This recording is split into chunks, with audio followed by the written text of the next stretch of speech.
Jack Abbott.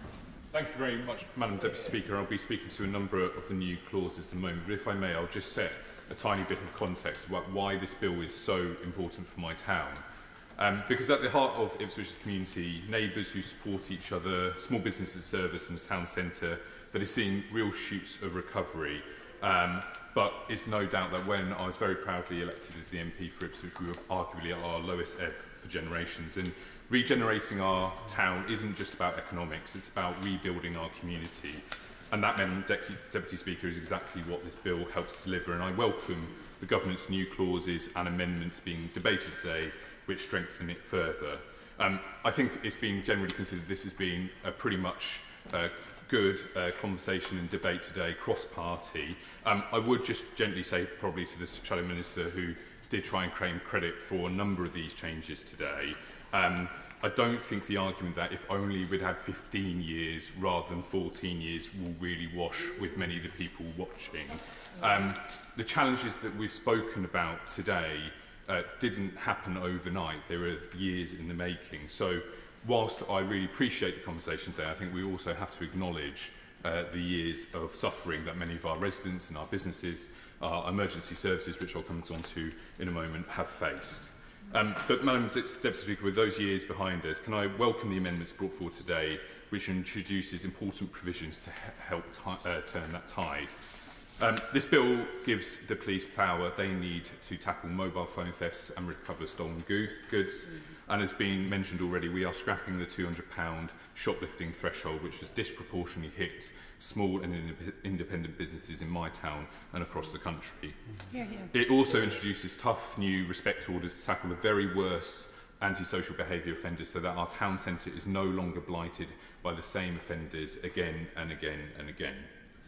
And if you speak to any retail worker in any corner of our town, they will be able to list a shocking litany of abuse, harassment and sometimes even violence. As been mentioned, USDOR and the Cooperative Party have done incredible work in this area.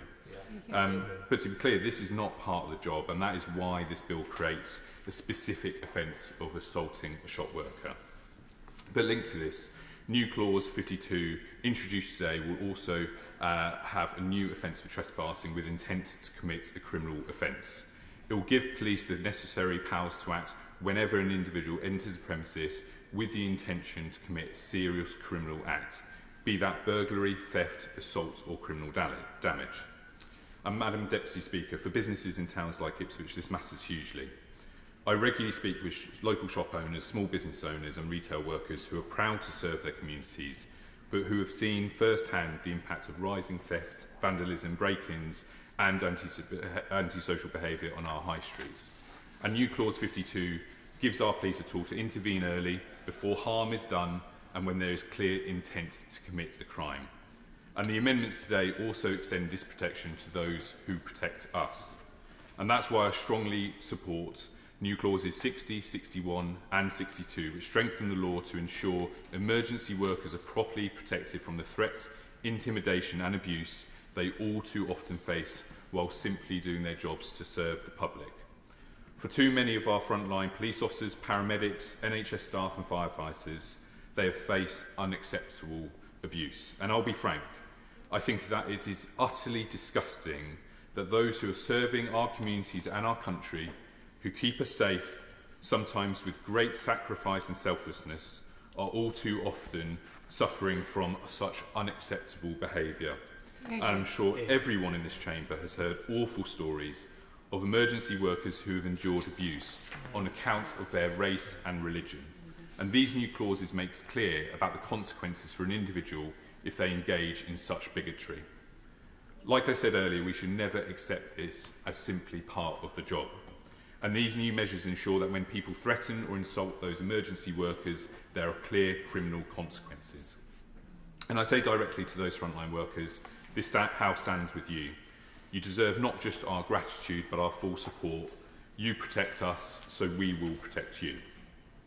Another sad indictment, Madam Deputy Speaker, of the last few years is the absolute impunity for violence against women and girls. And I speak to so many women in Ipswich who feel uncomfortable, particularly at night. Women who've been told to keep an eye on their drink for fear of spiking. And victims of other heinous crimes have felt they're fighting not just the perpetrator, but a system stacked against them. And I therefore strongly support stronger stalking protection orders and the new offence for spiking has already been mentioned today. But Madam Deputy Speaker, this bill is about more than just new laws. It's also about faster justice, stronger protections and proper accountability for police and councils when victims are let down. And that's why I also support new clause 59, which rightly removes time limits for civil claims and child sexual abuse cases. Because the law should never compound the trauma of victims by closing the doors to justice simply because too much time has passed. New clauses 54 and 56 also applies much stronger protections for children and young people. And the abuse and coercion of children is a grotesque crime, and the cowards using children to carry out their criminal operations should face the full force of the law. We know this abuse can be pernicious, and the tactics that are used are constantly evolving. But these new clauses and other parts of this bill seek to tackle this issue head-on. And like this bill, these amendments also put victims where they should have always been, at the heart of the legal system, and it sends a clear message. We will no longer tolerate survivors being shut out by the technicalities of the system. Their voices matter, their experiences matter, and their right to seek justice matters. Because public confidence doesn't just rest on tough talk or new offences, it rests on a system that people can trust. Trust that the police will respond. Trust that victims will be supported. Trust that those who commit crimes will be held to account. And trust that powers granted are used fairly, proportionally, and with accountability. The safety of our community cannot rest on central government alone, and that's why I welcome this bill's focus on partnership, not passing problems between agencies, but solving them together. And Madam Deputy Speaker, this national initiative matches our local initiative in Ipswich too, and I've been working with Labour-led Ipswich Borough Council, who've put in place a groundbreaking partnership with Ipswich Central to tackle street drinking in our town centre. And this bill is proof that if we work together, we can deliver on every single level. And while we're bringing forward these fully formed and fully costed plans to bring forward and make a difference to the lives of people in my town and others, I am only too aware that some people want to still divide communities like ours in Ipswich. They rarely offer real solutions, policies or real change. Instead, they just simply want to feed resentment and pit neighbour against neighbour.